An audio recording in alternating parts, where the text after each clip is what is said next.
Councilman Smith, the chairman of the Jobs, Business Growth, and Tax Reform Committee special meeting. We have 3 items on the agenda today.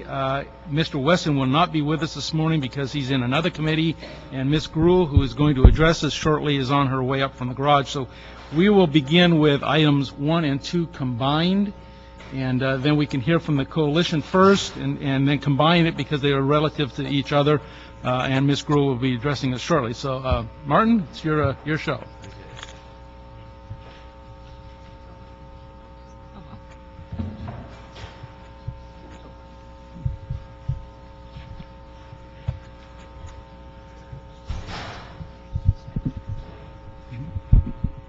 Thank you, Council Member.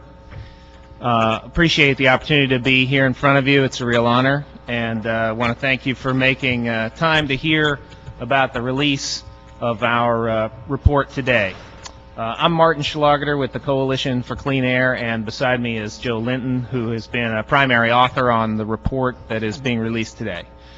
This report is called Getting to Work, Your Clean Air Commute, and it is to highlight the best practices that are out there with a survey of LA County employers in particular and recommendations for policymakers and employers alike in how workers can get to the job and leave their car at home. We know that being stuck alone in a car in traffic in rush hour is bad for your health and it's bad for the environment. It wastes time and it wastes money.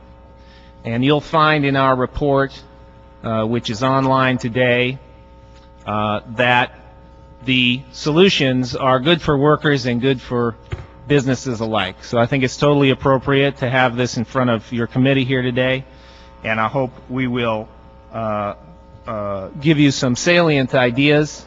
I'm going to turn it over to Joe to begin talking about some of the most salient recommendations in our report as they apply to the city of Los Angeles, and we'll be available for some question and answer. Joe and I will tag team throughout. Thank you. Thank you.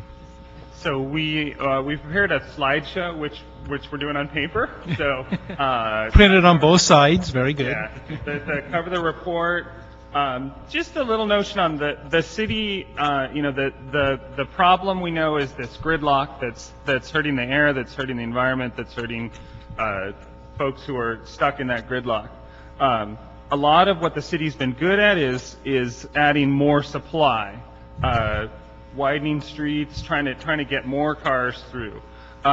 What this report looks at is the demand side. How do we manage the demand for transportation, which is good for the folks that we're getting out of that gridlock, and it also helps speed up that gridlock. So looking at the demand side of the equation. Going to some of our policy recommendations, we really like the motion that's before you today, 083249, Councilmember Smith and Gruhl. It was Gruhl and Smith. But what's that? Miss Gruhl's here, so it was Gruhl and Smith. At the time The handoff is today, right? Yeah. So, and it is really looking at the city as a policy entity, looking at all the employers throughout the city and how the city can help them to step up to the plate on clean air commuting. We think it's excellent that that it's working with various departments, Metro, the Chamber of Commerce, get everybody together and have a discussion on this on what makes sense. And we think that some of the stuff that's working in other cities that have stepped to the plate on this, and actually the motion refers to San Francisco, talks about pre-tax benefits that makes it cheaper for the employer to save on payroll taxes, cheaper for the employee, and good to get people onto transit. So the other one's parking cash out, which is something we tend to provide really a broad benefit of free parking and sort of inadvertently end up subsidizing cars more than other modes. And so what parking cash out says, and it's a state law that the city of Santa Monica has really stepped on and done some innovative programs with, is to say if if you're going to give a benefit of free parking, and especially if you're an employer who's leasing parking, you're paying $100 a month or something for that parking space. If that employee's not going to use that parking space, they can cash out that benefit. So you end up reducing the business cost of providing the parking, and you incentivize those other modes to the same extent that you do driving alone. So we think those two are good all around win-win-win situations that other cities are already working on. So Martin's going to pitch the next. Well, let me turn you to the next slide, which is the sort of spreadsheet. And Joe was talking about the city as a policymaker. And we're here to encourage, through the continued action on the motion before you, we're here to encourage the city to take policy actions so that clean air commuting is supported and incentivized throughout the city. To do so, we suggest that you take a leadership role as an employer. And our next couple of slides are about that. This Excel spreadsheet is the latest data from the Air District. And the Air District regulations that relate here help promote ride sharing throughout the county and the region, and specifically the city as a large employer. If you will see on the far right column where it says AVR mandate, that's a target that the Air District has set for various employer work sites. And the column just to its left is the actual data. So you see very much at the top here in City Hall, we're doing a great job. We have, achieved our target and exceeded it somewhat. There's a lot of transit availability here and the ability, because of the close-knit family here, to really create some robust programs. So I have no doubt that we could improve on this number as well, but it shows that there are things that are working. You also see, that there are areas for improvement, multiple different work sites, and I think this really sets up to follow on to your motion as a policymaker for other employers, that there's room to be a leader as an employer itself. Just a quick backdrop on this AQMD regulation, which has set these mandates. When you're not meeting your target level, the AQMD requires that you show how you're improving your program. The language is a good faith effort to improve your program. And so you're going to have to show that. And if you fail to do so, to the chagrin multiple times of Air District, right, and they just can't seem to be working with you, then you can be subject to having to pay to make up the difference. And it's, our contention that now is a bad budget time to be falling into that trap. So we want to suggest that since there's a number of work sites that aren't at their attainment level, we should just take in seriousness, how can we do a citywide audit, perhaps a review of our programs. And I think it's good to have the controller here present, because we use that language specifically since there's money and cost effectiveness and legal targets that we should be trying to reach. So what's the state of our programs? How could we improve them? How can we make the more robust set of programs available to the entire city family? Maybe Joe can speak a little bit more to some of the other recommendations we have for the city as employer. So I think the other, and Martin's jumped onto this, we're on this slide that's the city employee transportation benefits, and going down to some of the programs that we think, having surveyed other employers and looked at best practices nationally, the three that we're excited about that we think could be implemented more broadly within the city are what's called a work site-wide transit pass. There's a lot of negotiations where instead of subsidizing individuals the 10% or 5% that actually buy a transit pass, you can project your overall ridership at your work site and negotiate a deal where you're paying the same amount of money that you would have paid for individuals and get a work site-wide transit pass that's good for everybody. The Community College District recently negotiated this and has seen a huge increase in ridership among their full-time students, and has and did it because of a parking crunch, anyways, during their construction program. So it's being negotiated. It's Portland and Bellevue, Washington have very successful programs like this, and it's generally looking at more or less the same cost that the city would be paying to subsidize individual transit passes, doing that on a broad scale. So let me just underscore that this negotiated agreement is with Metro. Because of the city's role in the governing board of Metro, we think this is a self-evident and immediate opportunity that we need to step forward and take. Okay. So the other one I'd already alluded to is parking cash out. And then the third one is transfer policies. There's another innovative program from Washington State where they found, working with a bank, that less than 20% of the employees at that bank worked at the branch closest to where they live. And so they made available a program where openings would be filled based on a location advantage, or at least notifying folks about openings at branches close to them for appropriate. Not every position can be transferred from one location to another, but even just notifying people of openings of closer locations, they were able to reduce a lot of their commute by what they call proximate commuting, getting people closer to their workplace. And we certainly have lots of openings, so we probably move people around a lot easier than normal right now. So the report is online at the website here, and we're happy to answer any questions. Great job. Before I bring the controller up, just a couple quick questions. What has the City of LA done really well? And we've missed our projections by a little bit all the way down the line, but what are we doing really well, and where do you think we have really not done well? If you were to tell two things you really want us to focus on. I would say actually City Hall, and part of it is that parking is tight here, and so the city's actually managed parking pretty well, charging employees for parking, actually pays for transit and bicycle and walking. So I think at this very central location, the city's done a good job. I think that hasn't translated as much to even really nearby sites like the Central Library, which is just as central, but hasn't. So I think. And yet they have a parking lot deal. At City Hall and applying them to the other downtown sites might be a good start.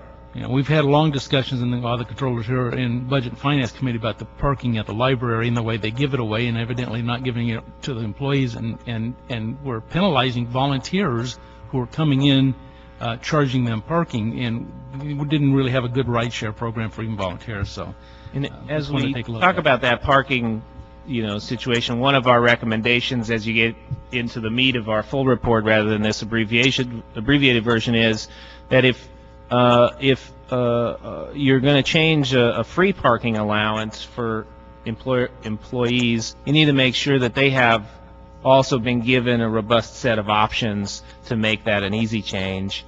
And so I think, again, looking at the entire program-wide kinds of support and policies you can offer the employees, that'll make it a comprehensive package and less than a punitive situation. If there were one item I would say the city has to move forward with immediately, it's the self-evident negotiation with Metro to make transit passes more widely available to the whole city family, and we believe a strong negotiation and some research into the data that's required for Metro, working with them, can provide many more employees this access for virtually the same cost. And I would agree that I know that I do take the Metro Link in occasionally. My schedule obviously makes it very difficult sometimes, but on days when I have few appointments or I don't have to rush back to a district event, I do take the Metro Link in. I get a city car, which I'll park in a parking lot to take the Metro in. I pay for and I don't get any benefit back for doing that, because they only allow people that use it on a daily, regular basis. So if you buy a 10 pass and use it infrequently, you get no remuneration at all. So yes. I think those are the kind of negotiations that really make some sense. It's actually one of our recommendations, and this is a little tough to do at huge employers, but Fox has an example where they pay benefits by the day. So it actually rewards, the days you park. pay this. The days you ride share, you get credit for it, and at the end of the month, there's a tally sheet. So a lot of benefits are administered out of simplicity for administration on a monthly basis. You either opt in or you opt out. And to the extent that it can be done on a daily basis, and there's some new computer tools that allow for that, you can incentivize those occasional commuters and help people to try new things. Well, I think just the presentation of a 10 pass would say to them, I used it, obviously, and you don't have to get into counting every single day. Just I used it at least 10 times, and it should be a subsidy of some sort. And finally, when I look at this chart and I look at, the city is doing well. It's close, but not hitting the targets across the board. They're decimal point differences. But what do those decimal points equate to when you look at 30,000 employees? I would think decimal points become real big numbers in air quality issues. Yeah, the air quality regulation is quite complex, and the calculation to come up with those decimal points is fairly complex, figuring out who applies and what trips apply. But let me just put it in these terms. 2 points of data. One is self-evident, and that is if you're just taking a clean air commute 1 day a week on a 5-day-a-week job, you're cutting your commute emissions by 20%. Okay, 20% is not something we often are able to achieve simply, and yet 1 day a week is not out of reach for just about every employee. Secondly, recent studies have shown that our commute time, because we're stuck in traffic behind a variety of different kinds of polluting vehicles, especially, and these are studies in Los Angeles, that we take in up to half of our daily exposure to what's known as ultrafine particles. These are some of the most dangerous air pollutants that are a part of our problem here in Los Angeles. So in our hour-long commute, perhaps we're taking in anywhere from 10 to 50% of our daily intake of these dangerous pollutants. So the impacts, and I think this is really spelled out in our report, are air quality, but there are also many, many business and bottom line impacts, and of course health impacts due to pollution and otherwise. So the multiple benefits to be gotten here for employers and employees alike make the decimal points worth pursuing. Great. So you please stay right where you are. I'm going to bring up our controller, who was actually the maker of the motion when she had another job, and welcome you back. I understand there was an ugly accident down the street, and you stopped to help. I was on the freeway, and I happened to be the car behind the whole accident, so we were getting the woman out of the car, and anyway, so my apologies for being late. I still think you ought to be a reserve officer. You always get involved in these things. Oh, yeah, okay. Thank you, Mr. Smith, and thank you to the coalition and both of our speakers here today. And I will be brief. I mean, this is a subject that you and I have talked about, and particularly about being business friendly and at the same time talking about the environment and how important that was, and transportation combined. And when we, one of the items in here is an implementation, hopefully, of the parking cash out program, both here in LA to be able to enforce with our businesses. As you may recall, we went out under last year for business tax licenses and asked them that question if they lease parking spaces in greater than 50 employees and so forth, and we gather that information. And one of the recommendations, of course, is to get state law that allows the municipalities actually to enforce that. But what we're trying to do here is locally create some ordinances that allows us to do that. And I want to recognize the chamber who we sat down with and really went through this. And, when you look at an issue like the environment and traffic, it crosses a number of levels. It is about being business friendly so you can get people to their jobs. It's about being environmentally friendly and reducing that traffic. And we still have, of course, one of the worst traffic statistics here in the city of Los Angeles. And so we're excited about Measure R, which is going to give us a jump start. But I think we also need to find alternatives that really can help today. And the motion that we put forward, of course, had pre-tax transportation benefits. Again, right now, and particularly as people are looking to save money, looking at creative ways to ensure that they can also get to their job on time, shared cost transportation benefits, of course, van pools, employer-paid transportation benefits, reduced cost transit passes, for purchases by business and incentives for employers to provide transportation for employees. I was interested in your report that you put forward on those buildings that here down in the city that have not reached the goals that we would like, and to see, I think we have to give DWP a hard time up there in their headquarters that they have. Happy to do that. I'm sure you will. And I think even with some of the places clearly that we, a lot of these some may be difficult to get to by transportation, but I think the Central Library, I mean, our biggest, issue was, and it came up in the controller's office, because we were not reimbursing validations. And for those of you not familiar, we were spending about $650,000 on parking validations in the city. And we had no idea of who was utilizing them, whether it be their Fig Plaza, and my biggest, $350,000 of it was for Fig Plaza at Building and Safety. And we thought that was just outrageous. And what you find is some of those were actually city employees, that instead of taking the dash, and taking the time, we're actually driving up to there from locations here. And similar with the library, it's still one of my pet peeves as well, $200,000 a year.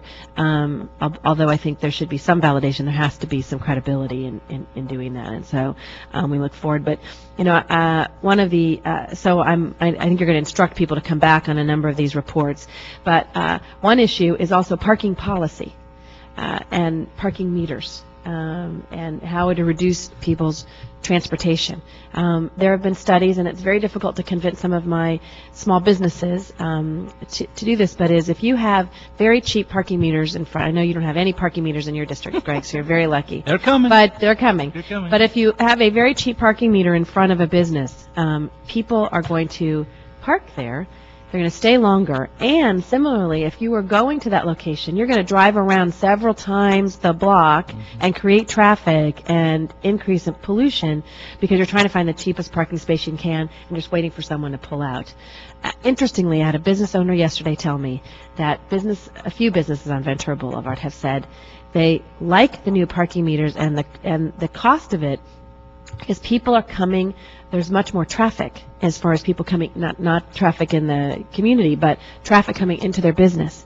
And the fact that our new meters have a time period, it's not just putting in an hour, but you also can put in 15 minutes. And so they can quickly come in, they'll buy what they're going to buy, and they leave. Someone else takes that place, comes in and buys. And so they're actually seeing a benefit to that.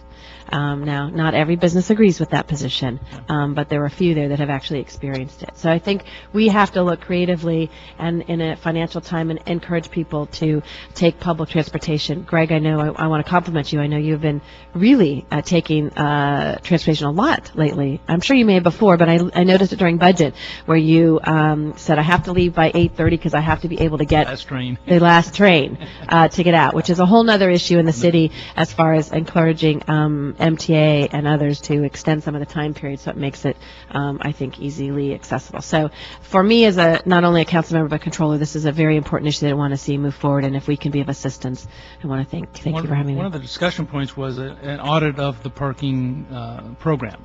And obviously you had real interest during the budget in the parking lots. Are you looking at that as one of your work programs in the near future? Potentially. We are starting to plan kind of our full year. We did some short-term ones we're going to look at. I know there was some interest in doing it in the P3 discussion. We think they're really kind of separate, that the P3 discussion is going this direction, looking at our parking, and so I'm actually sitting down, I think, with you in the next week or so, and that would be one of the issues that we can talk about because we want to be able to see what's most effective.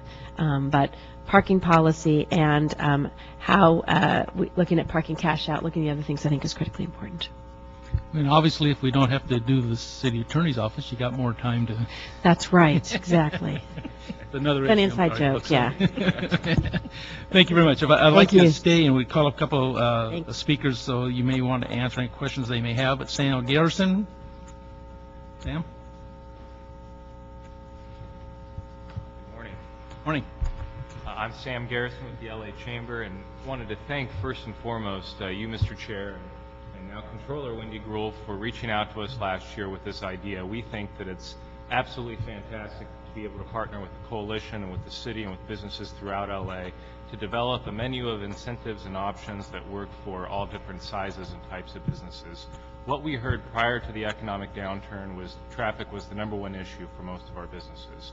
And since the downturn, it's fallen to number 2, but it's also an added incentive for us to get these menu options on the table because it does absolutely benefit the bottom line of businesses, especially small businesses. So we're happy that it's here in committee today, and our commitment to you, Mr. Chair, and our partners is to sit down and develop a final product that really works for businesses, for employees, and for our environment, and to reduce as much traffic and gridlock in this city as possible.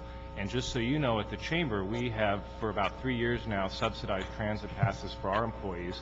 We had a flex car on site so they could take short duration trips. We're trying to bring that flex car back, and we're working to take advantage of some of the menu items that are already in place under state law and trying to lead by example and then share this type of information as widely and broadly with our membership as possible. Very good. Now, I know Mr. Garcetti's been very involved with trying to get FlexCar going in LA, so you may want to discuss with him, and maybe he can help you with that program. Good to hear that. One question for you is, as I have met with the business community in my district, where we had a large employment base out in the West Valley and Chatsworth in the MR zone, where there's 30,000 employees, 3,000 businesses. They aren't members of the local chamber because they're bigger businesses, and they consider the local chambers small mom and pop type businesses. So they've had never representation, no organization. How do we, and for both of you, is there any best practices in how you would, I've tried to bring them together, we've started conversations with them, but how would you take out to a very large population with that a program that you can replicate? And as a government anywhere in the state or country, been really good at putting together a program for a very large base like that that's focused on them through TMA or something like that, but can really bring a program to them to make them understand and get buy-in. And that's the key. How do you get businesses to buy in, to understand it's in their best interest to do that? You may be able to address best practices better than I, but I know that especially in LA, it's extremely difficult. That's one of the greatest challenges, to communicate to that broad constituency. So I think it's a partnership between us, between the fellow chambers. We have very strong communication relationships with about 120 chambers in the LA County area, and also with Metro. And so I think if we all work on this together and do with you and your constituents a town hall meeting or two, working with Metro through their advertising and communications mediums, and then partnering with the coalition for the folks who are working with you and the other environmental groups. It'll take a lot of work, but I think once the message begins to spread, and especially the bottom line benefits, that we'll see a lot of people really excited to take advantage of that. Great. Yeah, I think, I mean, you mentioned that the TMAs, Transportation Management Associations, those employers where there's a cluster, it makes sense to work together. Different area, downtown LA and the Northwest Valley are going to have different strengths, and maybe carpooling or van pooling or something's more appropriate. But I mean, I think what I think a broad spectrum program, and then sort of seeing what works for that area. I mean, I suspect transit's not going to be heavy there, even if they did a transit-wide pass or worksite-wide pass. But there's a lot of different flavors. There's a lot of different programs, telework. Depending on what the employer's doing and where the employees are living, different programs are going to rise to the top. Okay. Well, what I'm going to do is I'm meeting actually with the MTA very shortly to request some funding to begin a TMA there. And the reason is we've now got the Orange Line extension from the north to the south. It's the first north-south connector in the whole San Fernando Valley other than Bess's. We've got lots of east-west from Ventura County, from North LA County, go across the north, all a bunch of stuff across the south. Nothing ever connect north and south. So now we have that real great connection and 30,000 employees, many coming from the south. If we can get a transportation plan in place and then deliver them from the train station to their businesses, it's a win-win-win, and that's the key. So I may call upon you with MTA to help me push them into that and get that set up. So thank you for that. I want to bring up Jason Elias.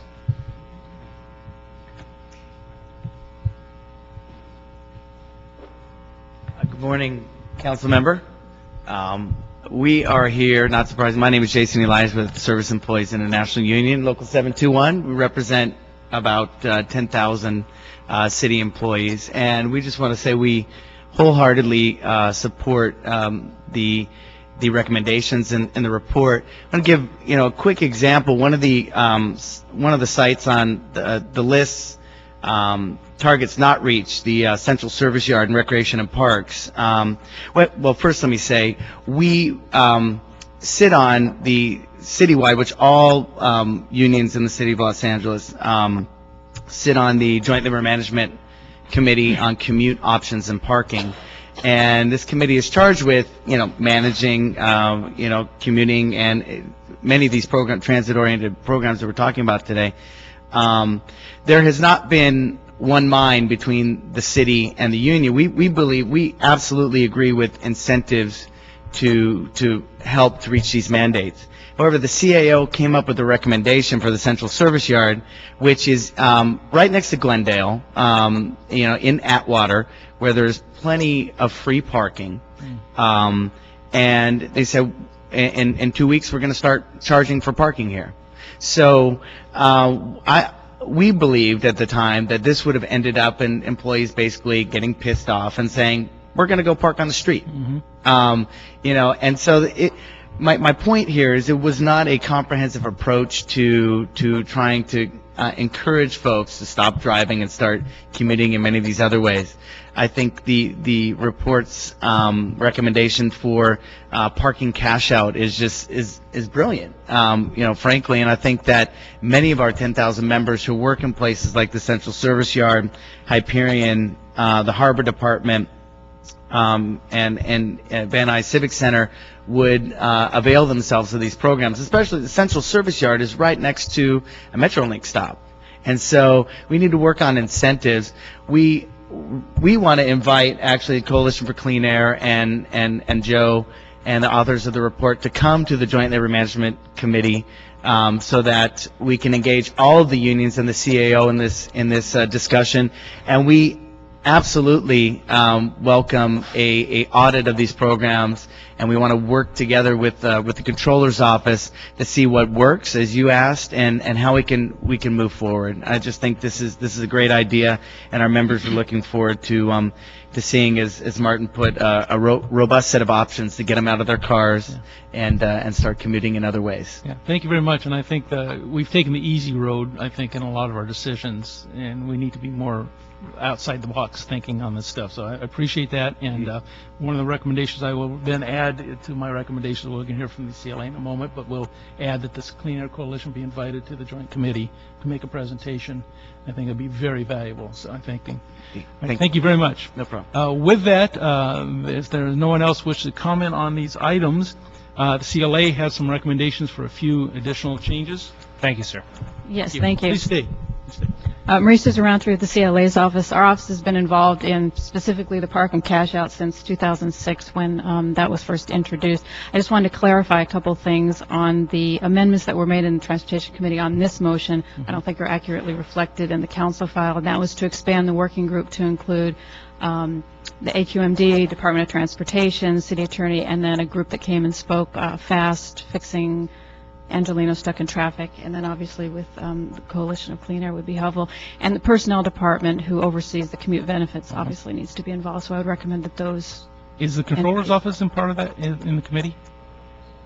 Is the Controller's Office part of the Joint Committee? Not at this point. We can amend it to I think you ought to include them add that too, because particularly because of her interest for 1 and 2, if we're looking at somebody auditing these, I think it'd be helpful that they understand all these decisions, so... Okay. That'd be great. All right, anything else? No. Okay, with that, you have those recommendations. We'll add that to the file and move it forward with the strong recommendation of the chair. All right. Thank you guys very much. Appreciate your work as always. Appreciate the time and your leadership. Thank you. With that, we'll move on to item number 3.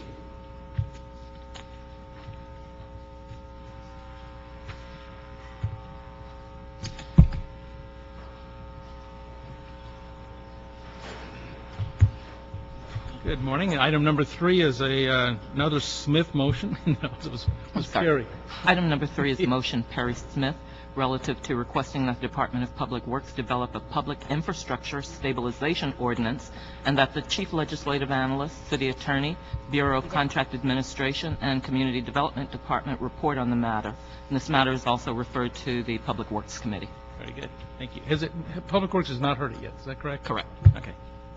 Good morning, Marie Rumsey here on behalf of Councilmember Jan Perry. And today what we're trying to do is get this motion moved forward so we can start working with the Public Works Department and the City Attorney on drafting an ordinance for local hire within the city. And you may remember we started this effort probably about 8 months ago. And the difference this time is we're also working in conjunction with the citywide PLA that's being negotiated by the Board of Public Works Bureau of Contract Administration. And we ask that you move this motion today with one amendment, and we'd like to add the city attorney to help draft the public infrastructure stabilization ordinance. And we're joined by John Reamer, who's been doing great work on You this. sure you want the city attorney? Because it may take forever. I mean, we could always... I think we have to put them in the mix, Okay. and the city attorney we've been working with has been great. Okay, good. Hugo's been really wonderful. Morning, John. Good morning, Councilmember John How you doing? Reamer, Director of Bureau of Contract Administration. The Public Infrastructure Stabilization Ordinance is appropriate, especially during this time. As we look in the times today where it acknowledged that unemployment, unfortunately, in the state is continuing to rise. So this speaks to several things. First of all, it's going to ensure that the projects that we have in public works are going to be performed safely, with quality, and delivered in a timely manner. But it's also going to address the flesh and blood component from the standpoint of providing job opportunities for men and women who live in the city of LA. The Department of Public Works, we have experience in this. We have currently negotiated and put in place 9 project labor agreements that cover 14 of our projects. That addresses roughly $530 million worth of work. Now, the investment has definitely made itself worthwhile in that 2,500 people have been employed. Of the 2,500, roughly 600 of them have been apprentices. This is 33% of all of the people that work on these projects. This is an investment of roughly $30 million back into the community in wages and benefits. So we see this as the correct path to take. The challenge that we've had in doing project by project negotiations is that we do the same thing over and over again. And what we would like to do is come up with a broad sweeping one project labor agreement that covers the work that takes place in the Department of Public Works. We definitely believe that investment is worth it. Our partners have been fantastic working with the building trades in the community. They have delivered on everything that we've asked them to do. So this has demonstrated that it works. We spent roughly 2 years meeting with community groups, contractor organizations, finding out any concerns they have, complaints. We've put them together in a pamphlet that we have called Our PLA's Fair, because there are those who would attempt to challenge whether or not PLAs do what they claim they do, and are they fair to everyone. And so we believe that this is the appropriate path to take, and we would definitely love the authorization to move forward on this. Okay. Mr. Reamer, let me ask you, you actually answered one question I was going to ask, is what is the value of this versus the PLA system we're using, and that is you're going to create a general standard across the board. You don't have to renegotiate every time. So that's on the point that you mentioned that you had discussion with other groups. Those that do not believe in PLAs or that they've worked, what is your answer to them on that very specific point?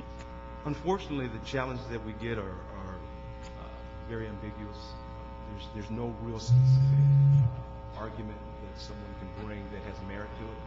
We've heard things such as it's going to increase the cost of construction. We have not found that to be true in the sense that all projects that are performed with public monies are required to have the contractor pay what's called a prevailing wage rate. Right.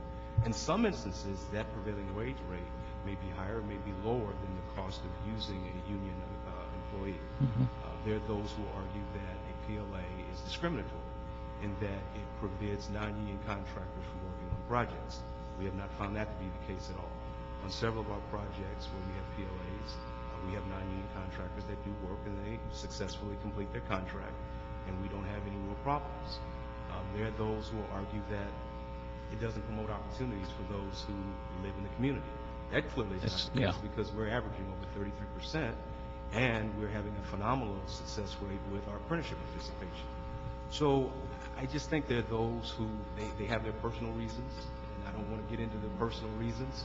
There are several who can address that, but from a policy standpoint, we see this as a clear path to reinvest into the citizens of the city, and at the same time, not compromising from a financial standpoint, because we are finishing our projects on time, within budget, and we have quality construction. We have men and women that are being trained, and they're not just getting a token job. They are receiving a career path.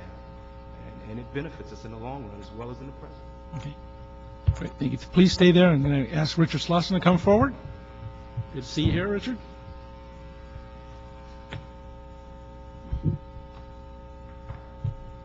Morning, Councilman Smith, staff.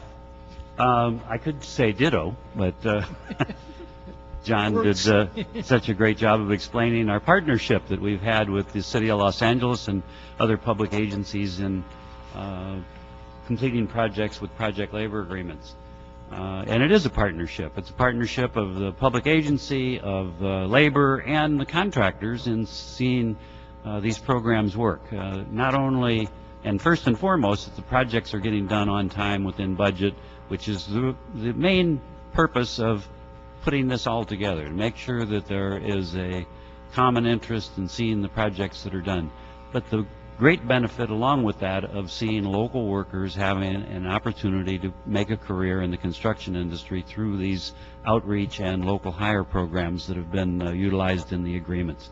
So we're wholeheartedly supportive. We've actually seen the opposition go down tremendously over the last 10 years that we've really been using project labor agreements here.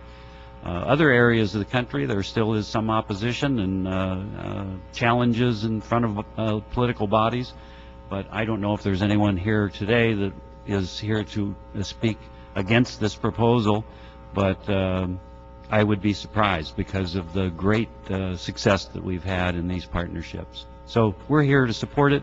I also want to mention that representative of the Heat and Frost Insulators is here today, Tom Gutierrez as well. I got short notice to everyone, or we would have had more of the crafts represented as well to tell you that these programs do work and it is a success. Great. One question I asked you a couple of days ago when I called and asked you about this, and I want to get this on the record, so if anyone questions it, is that the ability to meet the just a numerical standard that's set in the ordinance, the ability to do that and meet those numbers, and particularly with apprentice. And the reason I ask that is, as a young man, a long time ago, I worked in the electronic trade as a electrician, and I had a very hard time getting into the IBEW because they wouldn't allow a certain number. They only allowed a numerical number of apprentice, and you just couldn't get in. My son, who